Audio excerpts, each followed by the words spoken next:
As an advocate, Camille's work includes documenting the commercial seal kill on Canada's east coast, exposing cruelty in farming, protecting the free speech rights of animal advocates, and campaigns against trophy hunting, circuses, zoos, aquariums, shark finning, puppy mills, and more. Camille is a graduate of the University of Toronto Faculty of Law and Mount Allison University. Without further ado, please put your hands together for Camille Labchuk.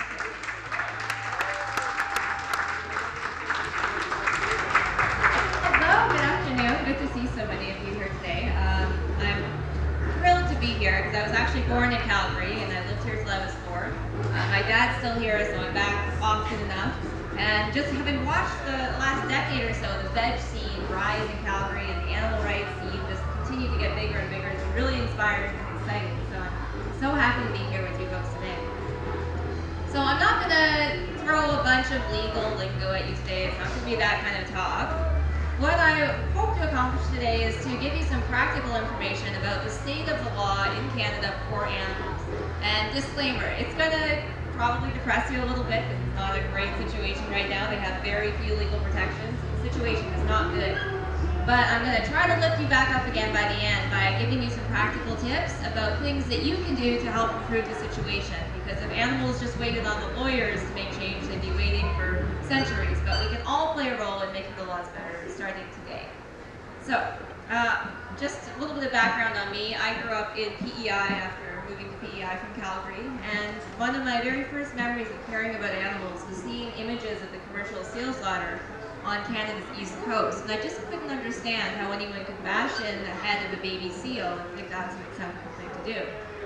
But I had no idea that working in animal rights could be any kind of career, so I was in politics for a while working for Elizabeth May, the leader of the Federal Green Party. And I started to think about what I was going to do after and had plans to go back to school in some way. And I was starting to realize how often Elizabeth May, as a lawyer, former environmental lawyer, used her law degree. Every single day we would be doing stuff in Parliament and she would look at a new piece of legislation that the government was introducing and just identify right away the problems with it. And I was impressed by that. And kind of around that same time, I started to understand that animal rights was actually a potential career option for me and many other people. I ended up going to the commercial seal kill in Canada's east coast for the first time myself with a group called Humane Society International, and documented people clubbing seals, people shooting seals, and we used that footage to get legal change made at the European Union. It banned the imports of seal products based on the footage that was produced from the seal hunt. So I started to see the power of doing that work, and I thought, well, why don't I combine this law thing that seems really useful with animal rights and become an animal rights lawyer? And at the time I was really not sure if it was going to work out because there wasn't really a field of animal law in Canada. There really weren't any jobs. I just kind of jumped in and hoped it would work out, and luckily it did. I managed to find a great community of people working on the same issues, and we now run a group together called Animal Justice Canada, which is Canada's only animal law organization. So it's mostly a team of lawyers, lots of other people involved too who aren't lawyers, and we work to try to make legal change. So I'm going to kind of go over 3 sort of main areas of the work that we do and talk about how you can get involved with it as non-lawyers too. So the first thing I want to talk about is the role of law in social change. And I'm proud to be in this profession. You know, my impression of lawyers growing up was that they just worked in corporate law firms and helped rich people make more money. But I learned that that's not true. Lawyers have actually been a really significant factor in a lot of social change movements throughout the centuries. So you can look at, for instance, in Canada, the Persons case. So this is a case in 1929. Up until that point, women weren't eligible to be appointed to the Senate of Canada because the law said that only qualified persons could be appointed to the Senate, and the law didn't consider women to be persons at that point. So some brave women took a case to the Supreme Court, to the Privy Council in the UK, as the top court then was, and they won a successful judgment stating that women were in fact persons. Imagine that. So almost 100 years on, it's sort of unimaginable that we were ever in that position, but once we were, and lawyers helped us improve that situation. I'm also really inspired by fights for same-sex marriage rights, both in Canada and in the United States, legal cases, and constitutional challenge to to the existing regimes have played a huge role in that struggle as well. But that's kind of where everybody else comes in. It's not enough just for lawyers to go to court. The reason those cases have succeeded is because society is also ready to see that change. It's because outside of the courtroom you see thousands of people protesting and demanding same-sex marriage rights. Judges are responsive to what society wants. I think it's fair to say that our laws are a reflection of our collective societal will and where we are as a movement, as a society. And so that's why it's important to show lawmakers, whether it be politicians or judges, that we want better, that our attitudes are improving, especially towards animals. And that's what I'm going to talk about next. So just to give you a brief overview of the state of the law in Canada when it comes to animal protection, it is not an ideal situation at the moment. So I know most of us are compassionate. We think of ourselves, everyone in this country thinks of ourselves as sort of a compassionate society. Canada's so polite and nice. But the reality is that our laws have fallen very, very far behind other Western nations, even behind the United States in a lot of respects, which most people can't really believe. But to start with, and this is not unique to Canada, but animals are considered property. They are owned wholly by humans, or sometimes by the government if they're wild animals, but they're the property of each and every one of us. And humans have basically the right to do as they wish with their property. So that's a negative factor.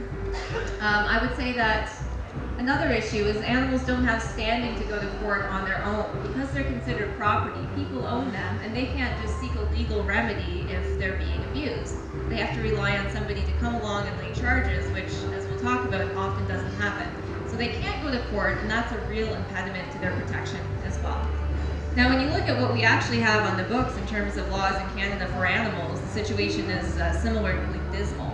For the most part, we don't really regulate all the industries that use animals. So let's start with farming. In 2018, Canada slaughtered about 818 million farmed animals for food. That's only a partial number because it's missing a lot of different statistics, and this is also only just land animals, so the animals that we actually farm. It doesn't reflect fishes. We measure their lives in tons and not as individuals, so we capture hundreds of thousands of tons of aquatic animals every year, so that's probably billions more animals. So it's a huge number, by far the biggest area of animal use, and you might expect on that basis that we would have some laws that apply to the lives of animals once they're born on farms. But we actually don't, so it's pretty much completely unregulated at the federal and even the provincial levels. From the moment a chick, for instance, hatches until the day that chick is shipped to slaughter, no laws apply. When they are shipped, there's humane transport laws that kick in, and at the slaughterhouse there are slaughterhouse rules, but the vast majority of their lives, nobody's watching, there's no laws, there's no inspections to see if those standards are being adhered to. And the only time we really do see what's going on is when someone does an undercover investigation into a farm and exposes the truth about what happens. So that's a huge problem. Let's talk about laboratories. The situation is actually pretty much the same. So there aren't any national rules for laboratories. Most provinces don't really have anything either. They operate in essentially a vacuum of information. We can't even get statistics on how many animals are being used and killed in laboratories every year. There is a voluntary scheme where a non-profit organization oversees some laboratories, but they don't have the legal authority to lay any charges or to prosecute people for non-compliance. So it's really not an effective legal regime at all. So, those are sort of the two big areas of animal use. Sometimes zoos or circuses have rules, and using animals for entertainment is an area where we're starting to see more progress being made, but for farming and laboratories where most of the animals are used, there's essentially no rules whatsoever. We, in this country, do have some animal cruelty laws that apply at the federal level. So it's an offense to cause unnecessary suffering to an animal. And you might think, well, that sounds pretty good. We're preventing animals from suffering. But when you think about it for a minute, the offense says you can't cause unnecessary suffering to an animal. It's not just that you can't cause them to suffer, but the suffering has to not be necessary. So what does that actually mean? Does anybody know what the word unnecessary means in this context? No, not really. In practice, the way it's been interpreted is that any industrial, profit-driven use of an animal for some quote-unquote legitimate human purpose, like food, like research, like fur, like fashion, like entertainment, it's pretty much just exempted from those laws. So that's why you don't see anybody prosecuting rodeo events at the Calgary Stampede, despite the fact that horses and calves and animals die pretty much every single year, because prosecutors and enforcement often consider that kind of cruelty unnecessary for a legitimate human purpose. Now, over the years, there have been attempts to change Canada's animal cruelty laws at the federal level. There's lots of other loopholes and problems with them as well. They were drafted in the 1800s. They actually haven't been updated since the 1950s. In the 1950s, things were quite a lot different from the way they were today, and our animal cruelty laws should be quite a lot different today as well, but unfortunately at this point they're not. There have been lots of attempts over the years to change this. Starting in the late 1990s, there were some bills put forward by the then Liberal government and Justice Minister Anne McClellan from Edmonton. And every time those bills failed, so they would maybe sometimes pass the House of Commons but die on a procedural motion because we ran out of time. Or sometimes in the Senate there would be very aggressive hearings where hunters and fishers and farmers showed up and did everything that they could to kill the legislation. So they died, all these bills died essentially because the industries that use animals oppose them and were a much more powerful voice than we are. So let me just give you an example. I'm going to talk about one industry for a minute that's been a voice against improving Canada's animal protection laws, the dairy industry. So Dairy Farmers of Canada, it's a lobby group representing the interests of dairy farmers. They have an enormous budget, so their marketing budget on an annual basis is $80 million per year. When you think about that figure, it's likely more than all of the animal rights groups in Canada combined times 10. And that's just one industry group out of many, many, many. We haven't even touched on the chicken farmers or beef farmers. All of those organizations have a lot of political capital and a lot of power. And that's one of the reasons that we have so far lost many fights to improve our laws, is because they outgun us. They can spend more money than the compassionate people like you here in this tent today. So let me just give you another example of something the Dairy Farmers has done, just to show the level of sophistication in their political and lobbying strategy and their ability to shoot down laws they don't like. A couple of years ago in Halifax, the Conservative Party had a convention. It was a policy convention. And they were debating motions about supply management, which is something the dairy industry has a huge interest in. And supply management was sort of being discussed a lot in the context of the new Canada-North America free trade deal. So the dairy industry went to that convention because they wanted specific policies in place and they wanted to shoot down other policy resolutions. And somebody from the Dairy Farmers delegation lost their secret tricks binder, and a reporter found it. So really interesting glimpse inside these industries. But their binder laid out in very careful detail all the steps that they were going to take to kill these policy resolutions. Very, very sophisticated, smart, lobbying, political advocacy strategy.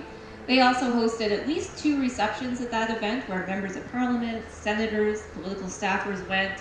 They were wined and dined, they drank free booze all night. And the dairy industry purchased goodwill with those folks.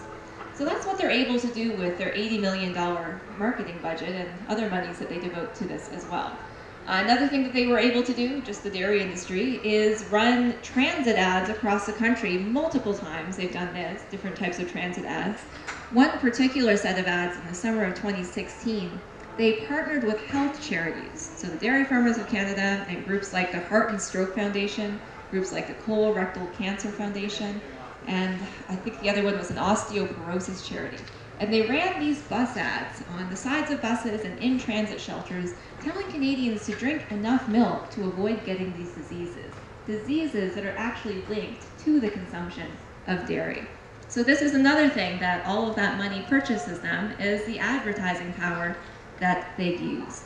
Another thing that the dairy industry has been working on is the Canada Food Guide. So last summer in particular, over the last couple of years, there's been a lot of discussion and excitement about Canada releasing a new food guide and revising it and eliminating the dairy category. So great news for animals. The dairy industry obviously wasn't happy about this because it could cut into their profits. So they lobbied extensively to get that changed.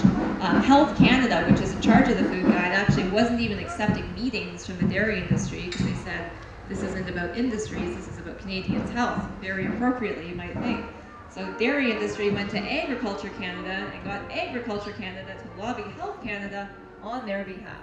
And that's another thing that their smart, sophisticated money and lobbying strategy can buy.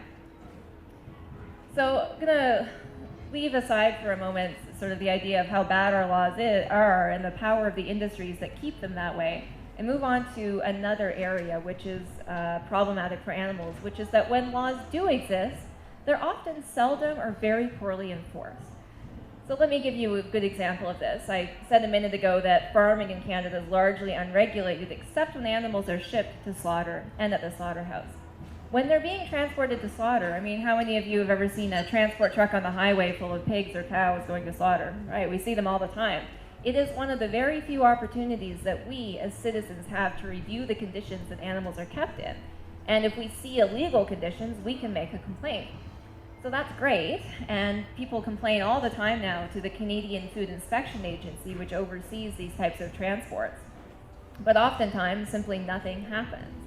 So one of the ways that we are trying to address this and motivate action by law enforcement is by forcing them to do so by embarrassing them. So publicly shaming law enforcement agencies is one of the solutions to getting laws enforced. So just one example, in British Columbia a couple of summers ago, there was a pig transport truck. Activists were able to film inside the truck. It was a very hot day, it was into the 30s, and the pigs were literally just crammed in there, practically crawling on top of each other. They all had, I shouldn't say all, but many of them seemed to have cuts and lacerations and were not doing well. Very clear evidence of violations of the transport regulations. CFIA initially said, I don't think they responded at all to the complaint. So we cut together a video of the activists' footage, and we put that up on social media. It did the rounds on Facebook. People always are very willing to share these compelling, disturbing videos. And soon it became a news story, and then guess what? Finally, there's a bit of an investigation. So public shaming is one way to get around lack of enforcement. But enforcement in this country is sort of structurally deficient for a couple of reasons. First of all, it's not well funded. So the government doesn't really make animal protection a priority in its enforcement budget. So when you look at the CFIA, oftentimes they just don't have enough resources to do the job that they need to do. The CFIA also has a huge conflict of interest because not only is it tasked with enforcing the few animal protection laws that do exist, at least for transport, it's also tasked with promoting the agriculture industry.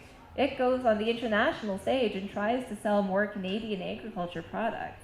It tries to open up market access for the industries that kill millions, hundreds of millions of animals per year. So you have to wonder, how effective can an agency really be when it's got this dual mandate of promoting these products, helping these industries, yet is also expected to crack down on them?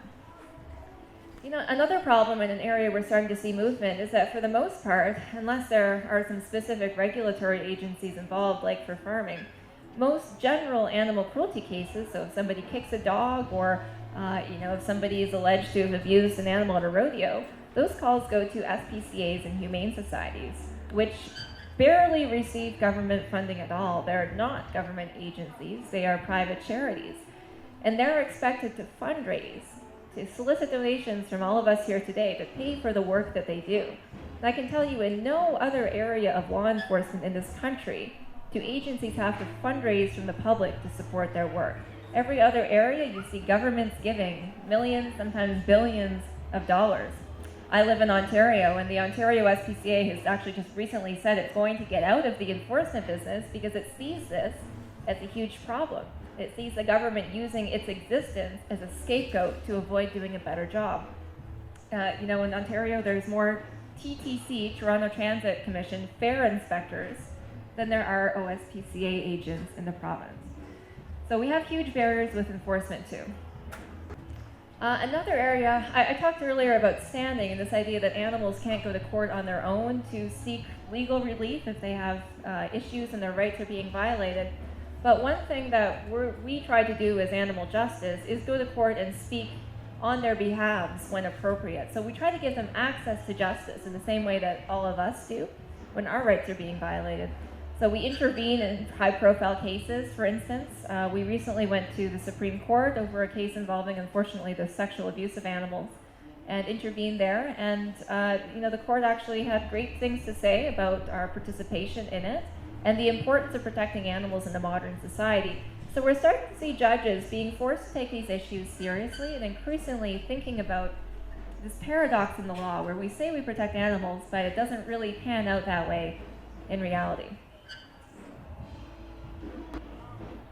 So I want to switch gears a little bit now to the part of the talk where I stop telling you how bad things are and start telling you how we can all make a difference together. So if you're not a lawyer, that is not a problem. That's in fact a very good thing, because the work that lawyers do to make legal change, and whether that be through politics and getting new laws passed, or whether it be through getting favorable court rulings, that depends on participation from all of us, because the law is just a reflection of our social values. And we need to show decision makers that our values include animal protection.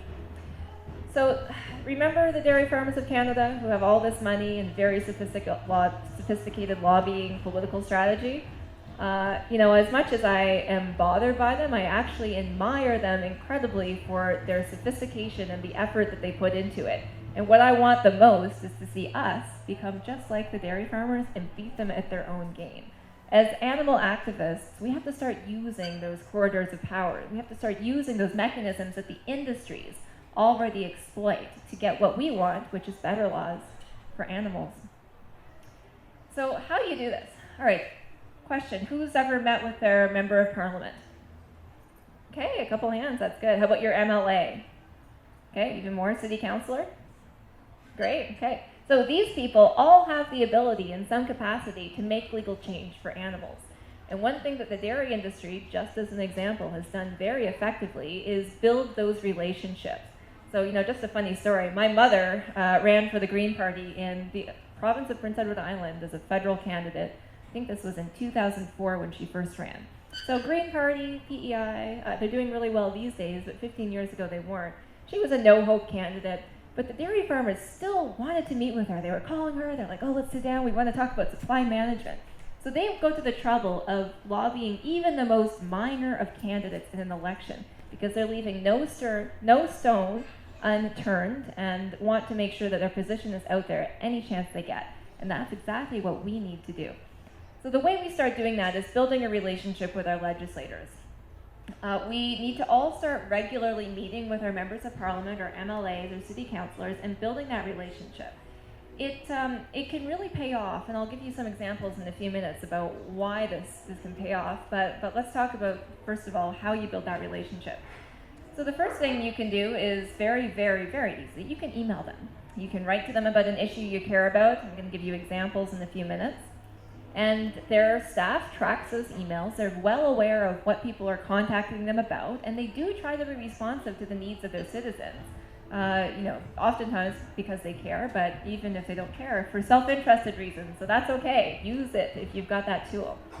The second thing you can do that's a little bit more work than emailing, but actually has an even greater impact, is phoning your legislature. You can phone and talk to their staff usually and tell them about an issue you care about, and they'll make a note of that. They actually track phone calls even more carefully than emails, and if they're getting a lot of calls on the issue, that's when they know that the public's pulse is on a particular topic and they have to pay attention. So calls can be hugely effective. Even better, next step up from that, is requesting a meeting with your legislator and going and sitting down with them and explaining your concerns in person. So this is incredibly important, and it's not just the kind of thing that you want to do once. It's the kind of thing that you want to do repeatedly, over and over again, because that's how they get to know you. That's how they get to understand that you're a citizen, a constituent in their riding, with reasonable concerns about animals who deserves to be taken seriously. And we'll talk about some of the things you can ask them to do in a minute. But before we move on from that, I also want to mention elections and the importance of getting involved during elections. So your province just went through an election. We're about to have one federally that's really kicking off kind of in a couple weeks. Once Parliament rises, we'll be into campaign period more or less. There are really great opportunities to get involved in elections and help build a more animal-friendly parliament or provincial legislature or city council. And this is critically important. So earlier I spoke about all these attempts to kill animal protection legislation and how the industry always wins. Well, in the last election, Canada actually elected the most animal-friendly crop of members of parliament that we've ever seen. So there's several vegans in there, many vegetarians, and a lot of people who really care deeply about animal protection. So Animal Justice created a project during the election called Humane Voters Canada, We issued endorsements for candidates who we believed were animal friendly based on their voting records or personal commitment to animals. And then we encouraged people to go volunteer for those candidates. Knock on doors for them, help them identify voters, help them make phone calls, donate to them, do everything possible to help them win. So if you're a candidate and you're running in a campaign and you suddenly get this whole group of like a dozen awesome volunteers who are animal rights people and care about animals, and they're knocking on doors for you, you're suddenly going to start thinking pretty positively about the animal protection community, its value to you as a candidate, and the importance of taking those concerns seriously. So I can tell you that legislators really do listen to or pay a special attention to those who volunteered for them on their campaigns and really want to ensure that those people keep coming back, keep volunteering for them, and have their needs addressed. So getting into a campaign, volunteering, it's easy to do. I know that door knocking can sound intimidating, but let me tell you it's not. It can be a lot of fun, especially if you go out with a few friends. There's things you could do in the campaign office, like stuffing envelopes or putting up signs, doing a door-to-door literature drop where you just stuff flyers into mailboxes. It's actually really easy stuff. So donating to animal-friendly candidates is another great idea. And if you're doing any of these things, don't just give them some money, don't just knock on a few doors for them and leave. Tell them why you're there. Tell them that you're there because you know that they take animal issues seriously, and that matters to you. It matters that we have better representation for our community, and that's why you're there making a difference.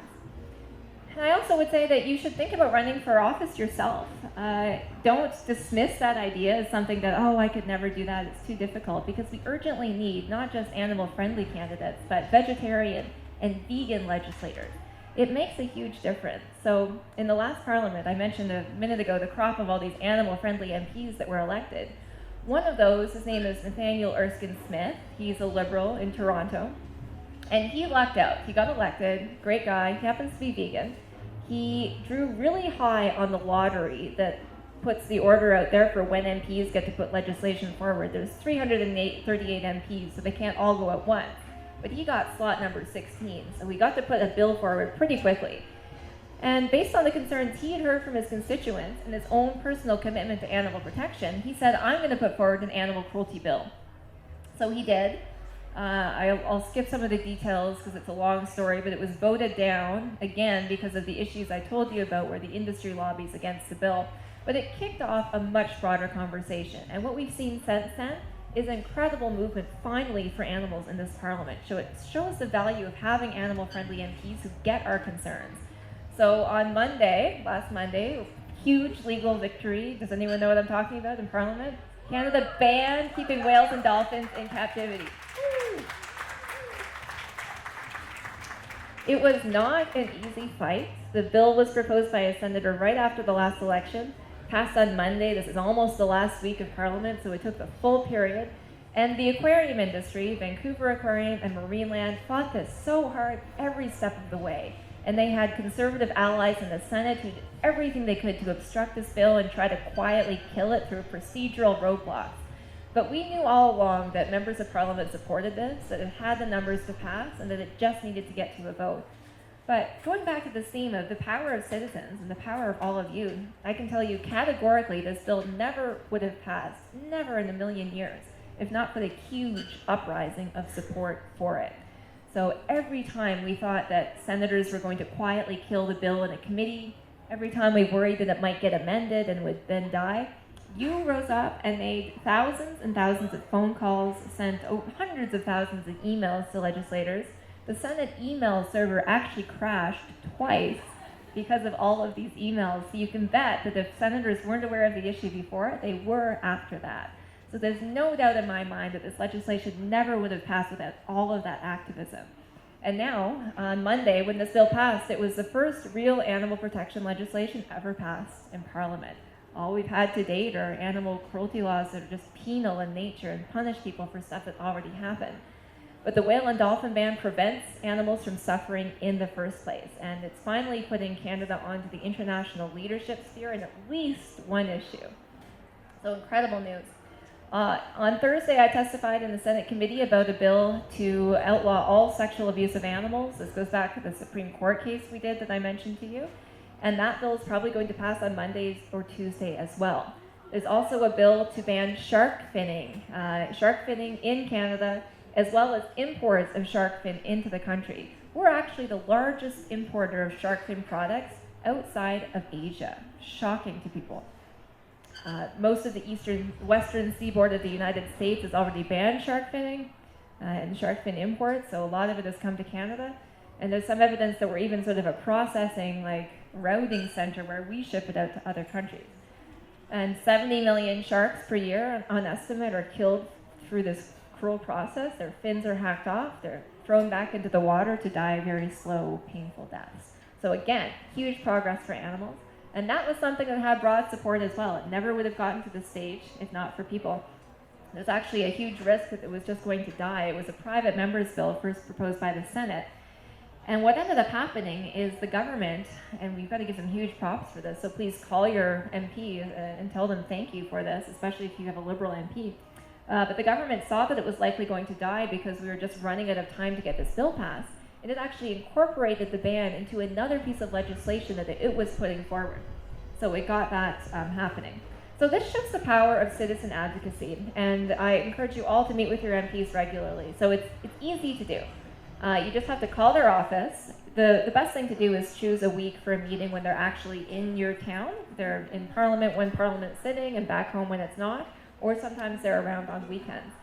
So let them know what you want to speak about, and their staff will likely set up a meeting. Don't be discouraged if it doesn't happen right away. Sometimes they say, oh, we'll get back to you, and they don't. It's nothing personal, they're just busy people. Parliamentarians have incredible busy calendars, so please just stay on it, be persistent, and you will eventually get that meeting. And don't just have that one meeting, but stay on top of these issues, follow up, email them, phone them, develop a relationship with them, and especially with their staff, so that when you hear a rumor that the government's or someone's trying to kill an animal protection bill, you can call your MP. They're already going to know who you are, and you can say, what can you do to stop this? What can you do to help this? And oftentimes they're going to do quite a lot. Some of them will go really far to bat, and it can make a huge difference. So develop those relationships. And then don't ignore your provincial legislators. They also have a huge role, and your city councillors do as well in addressing local animal issues. So I think that's where I'm going to end things. But I want to say that despite the beginning where it was all depressing and I was like, oh, things are really bad, I think there's huge glimmers of hope on the horizon. Chief among them is that we're seeing animal protection legislation passed for the very first time. We're only 4 years into this parliament where finally animal-friendly MPs got elected.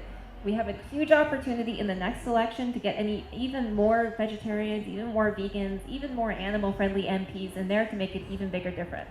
So please, if you're interested in getting involved in this, you can visit animaljustice.ca or humanevoters.ca to learn more. You can email me, Camille@animaljustice.ca, but we need all of you. We are going to win this fight, and we're in the middle of winning this fight. As the quote goes, that's often attributed to Gandhi, first they laugh at you. First they ignore you, then they laugh at you. Well, we've all been laughed at. Then they fight you.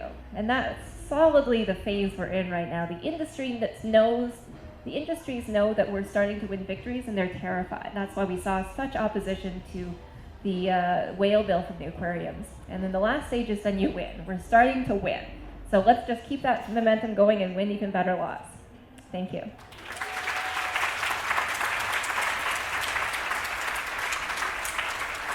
Thank you so much, Camille. If anyone has any pressing questions for Camille right now, we're happy to take a couple of them before our next speaker. Otherwise, we will be having a panel discussion with all of our speakers today on the main stage here around 5:15. Anybody have? Yes. Come on, Rachel. You just say your first name and ask your question. I'm Jennifer. Hi. I was just wondering what you think will happen with the cosmetic animal testing bill. That's I think either in Senate or has a comments maybe. Yeah, thanks for the question. I didn't mention that one because it's actually sad news. It is not going to pass this legislature, or this session rather. It was passed in the Senate last June, but then it wasn't tabled in the House of Commons, which it needs to do, until just a few months ago. So the bill ran out of time. The good thing is that there's all party support for it. So Conservatives introduced it, the Liberals say they support it, the NDP and the Greens are pretty solidly on board with it too. So I am hopeful that after the next election we'll start to see movement on that. But I'm glad you asked the question, because it gives me the opportunity to say that we need to worry about members of all parties. I know a lot of you probably have Conservative MPs because we're in Alberta. Sometimes they can be a little less friendly to animal issues, but that's not true across the board. Like Michelle Rempel, for instance, Len Weber, both Calgary MPs, have been great on animal issues. So make sure, especially if you have a Conservative MP, you let them know that you care about this issue and encourage them to bring that bill back that their party started in the first place. Any other? I'll hop over here. Just introduce yourself and your question. I'm Mariana, and I was wondering if what you're doing working for protecting animals from sexual abuse, will that relate to the dairy industry down the line? Thanks for that question. And then I imagine the reason you're asking it is because, as many of us know, the dairy industry involves artificially inseminating cows so that their calves can be taken away moments after birth and sold into the veal industry so that dairy cows produce dairy products. No, unfortunately, this bill is quite narrow in scope.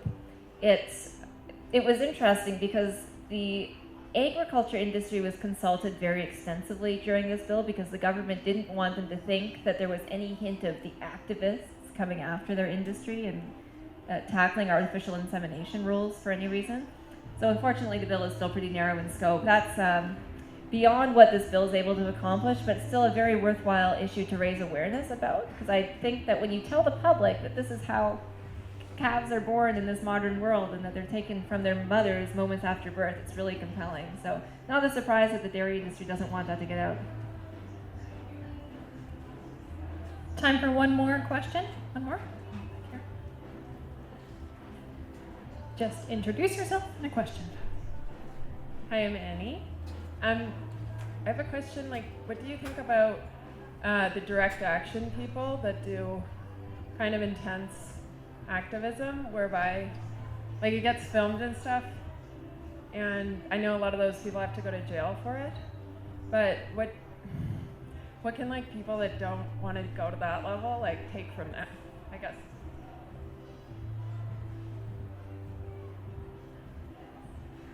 Well, thanks for the question. It's an important one. As a lawyer, I think about social change probably more than I think about the law, because that's what we're all ultimately trying to accomplish, is changing society for the better, particularly for animals. And I think that direct action is one very important tool in our chest to accomplish social change.